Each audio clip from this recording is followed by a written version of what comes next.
Good morning friends. आज के video में हम लोग बात करेंगे प्रभात खबर के आए न्यूज़ से, है ना। तो प्रभात खबर न्यूज़ में क्या छपा है आपको चलिए पढ़ के बताते हैं। यहाँ पे स्टेट पास मेरिट और क्वालिफाइड दोनों को मिलेगा समान मौका। तो एक बहुत बड़ी बात यहाँ पे है कि स्टेट पास और जो भी कैंडिडेट है और क्वालिफाइड जो भी कैंडिडेट हैं सबको समान मौका मिलेगा। मतलब मेरिट लिस्ट और नॉट मेरिट लिस्ट का कहानी अब ख़त्म हो गया। चलिए पॉलिटिकल रिपोर्टर पटना में क्या दिया हुआ है यहाँ पे देखते हैं हम लोग। 7वें चरण में लगभग 40,000 हाई स्कूल शिक्षकों की बहाली में स्टेट पास 72,000 अभ्यर्थी शामिल होंगे। तो 7वें चरण में सीट कितना था 40,000 हाई स्कूल का, लेकिन अब यहाँ पे 72,000 अभ्यर्थी शामिल होंगे। मतलब लगभग दोगुना अभ्यर्थी बहाली में शामिल होंगे। राज्य सरकार ने शनिवार को स्टेट 2019 की मेरिट लिस्ट में शामिल अभ्यर्थियों के अलावा क्वालिफाइड अभ्यर्थियों को भी बहाली में मौका या शामिल करने का आदेश दे दिया है। 15 विभिन्न विषयों के 30,675 मेरिट वाले और लगभग 35,000 क्वालिफाइड अभ्यर्थी हैं। इसके अलावा स्टेट 2011 में उत्तीर्ण 16,196 में से बचे वैसे अभ्यर्थियों को भी मौका मिलेगा जो छठे चरण में शिक्षक बनने में सफल नहीं हो सकेंगे। 21 जून को बिहार बोर्ड ने स्टेट के 12 विषयों में 24,599 रिजल्ट जारी कर रहा था।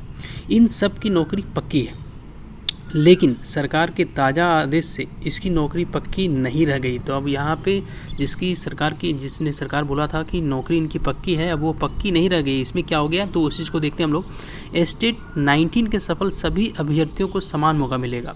तो ऐसा बोला जा रहा है सरकार के द्वारा कि सभी जितने भी कैंडिडेट हैं सभी को समान मौका मिलेगा।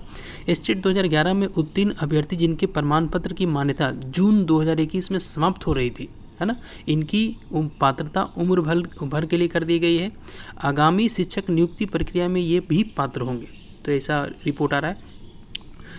अब यहाँ पे क्या बोल रहा है कि शिक्षा सचिव की अध्यक्षता में बनी कमेटी ने की अनुशंसा। जो 4 सदस्यीय कमेटी बना था तो उस 4 सदस्यीय कमेटी ने अपना रिपोर्ट रखा होगा यहाँ पे। तो रिपोर्ट में क्या कहा गया है चलिए देखते हैं हम लोग। बिहार बोर्ड ने रिजल्ट में मेरिट सूची के सफल के साथ ही qualified but not in merit भी दिया है। मेरिट वाले अभ्यर्थियों को विषयवार संख्या 30,675 बताई गई, पर qualified but not in merit list की संख्या नहीं बताई गई। मामले ने तूल पकड़ा और हंगामा के बाद शिक्षा विभाग ने शिक्षा सचिव के अध्यक्षता में कमेटी बनाई है। कमेटी की अनुशंसा पर अब जितने क्वालिफाइड अभ्यर्थी हैं माध्यमिक और उच्च माध्यमिक शिक्षक बनने के लिए पात्र माने जाएंगे। मतलब अगर क्वालिफाइड आप हो गए मतलब माध्यमिक और उच्च माध्यमिक दोनों के लिए आप पात्र माने जाएंगे। क्वालिफाइड अभ्यर्थियों की संख्या लगभग 35,000 बताई गई है। क्वालिफाइड अभ्यर्थियों की संख्या लगभग कितना है 35,000। और उसके नीचे यहाँ पे क्या बताया जा रहा है कि ऑनलाइन लिए जाएंगे आवेदन। मतलब 7वें चरण की जो बहाली होगी वो केंद्रीयकृत, है ना, सेंट्रलाइज्ड तरीके से होना है। अभ्यर्थियों से ऑनलाइन आवेदन लिए जाएंगे। एक अभ्यर्थी को कई नियोजन इकाई में आवेदन देने की ज़रूरत नहीं होगी। तो ये बहुत बड़ा स्टूडेंट के लिए एक फेवरेबल वर्क हो रहा है कि सेंट्रलाइज तरीके से जब होगा तो इससे क्या होगा कि सारे कैंडिडेट्स एक ही जगह पे एक ही सीट पे वो लड़ेंगे। होता क्या है कि जितने भी नियोजन इकाई में कैंडिडेट सारे जगह भर देते हैं तो एक ही कैंडिडेट का बहुत जगह पे नाम आ जाता है, तो उससे यहाँ बचा जाएगा। ये एक बहुत ही अच्छा निर्णय सरकार का बोला जाएगा। सरकार ने बहुत ही गुड डिसीजन लिया है यहाँ पे कि एक अभ्यर्थी को कई नियोजन इकाई में आवेदन देने की ज़रूरत नहीं होगी। अभ्यर्थियों से नियोजन इकाई की प्राथमिकता ले ली जाएगी। बहुत अच्छी बात। जहाँ नियुक्त होना चाहते हैं, जहाँ भी वो नियुक्त होना चाहते हैं उनका मेरिट लिस्ट जो बनाया जाएगा उस मेरिट लिस्ट के बेसिस पे उनका वो वहाँ पे दिया जाएगा। इसके बाद यहाँ पे क्या है और देख लेते हैं हम लोग। शिक्षक नियुक्ति नियमावली से ऐसे बनेगी मेगा सूची। तो मेगा सूची किस प्रकार से बनना है ये चीज़ भी यहाँ पे दिया जा रहा है कि शिक्षक नियुक्ति नियमावली से ऐसे बनेगी मेगा सूची। शिक्षक नियुक्ति नियमावली 2020 में क्या बोलता है, इसके प्रावधान के अनुसार हाई स्कूल मतलब कक्षा 9 और 10 शिक्षक के लिए स्नातक और बीएड के अंक के प्रतिशत को जोड़कर 2 से भाग देने पर जो अंक आएगा, बहुत ही अच्छी बात है, वह अभ्यर्थी की मेगा मानी जाएगी। मतलब यहाँ पे अब क्या होगा कि स्टेट वाला कहानी ख़त्म हो गया। स्टेट का जो भी आपका मार्क्स आया उससे कोई मतलब नहीं है। अब आपको यहाँ पे स्नातक और बीएड के अंक के प्रतिशत को जोड़कर 2 से भाग देने पर जो भी अंक आएगा वह अभ्यर्थी को मेगा माना जाएगा। मतलब वो उसका ये हो गया। और उच्च माध्यमिक स्कूल में कैसे किया जाएगा, तो इसमें बोला गया है कि इसके लिए स्नातकोत्तर मतलब पीजी में, है ना, और बीएड के अंक प्रतिशत को जोड़कर 2 से भाग देने पर जो प्रतिशत अंक आएगा वह अभ्यर्थी की मेगा मानी जाएगी। उच्च माध्यमिक के 50% सीट जो होते हैं वो प्रोन्नति से भरे जाएंगे। मतलब इसमें भी क्या है कि जो भी पढ़ा रहे होंगे 10 वगैरह वो 11-12 में वो जाएंगे।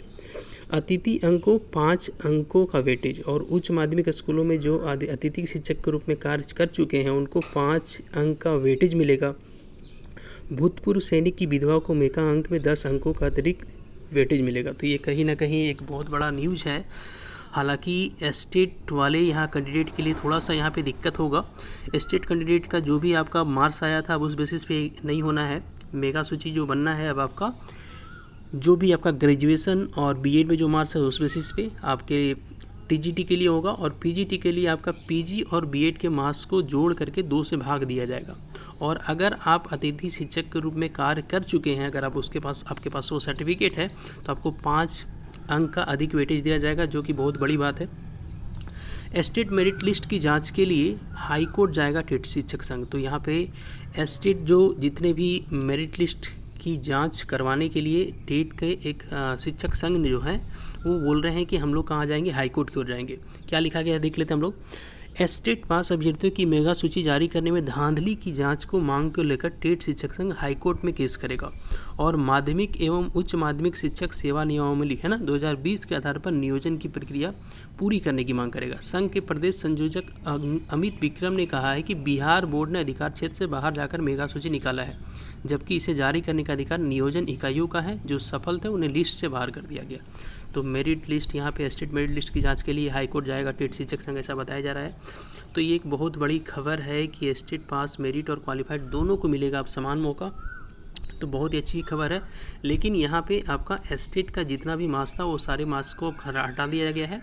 इसमें जो भी आपकी नियुक्ति नियमावली जो होगी, शिक्षक नियुक्ति नियमावली जो होगी, उसमें मेगा सूची बनना है कैसे, तो ग्रेजुएशन, पोस्ट ग्रेजुएशन और बीएड के मार्क्स पे बनना है। अगर आप पीजीटी ज्वाइन कर रहे हैं तो पीजीटी में आपका पीजी का जो है मार्क्स उसका जो भी है और प्लस बीएड के मार्क्स, दोनों को मार्क्स को जोड़ करके 2 से डिवाइड किया जाएगा। और अगर मान लीजिए आप गेस्ट टीचर्स के रूप में काम कर रहे हैं तो 5 अंकों का आपको अधिक वेटेज मिलेगा, 5 अंक और एक्स्ट्रा मिलेंगे। तो एक बहुत बड़ा खबर है। चलिए, thank you, thanks for watching.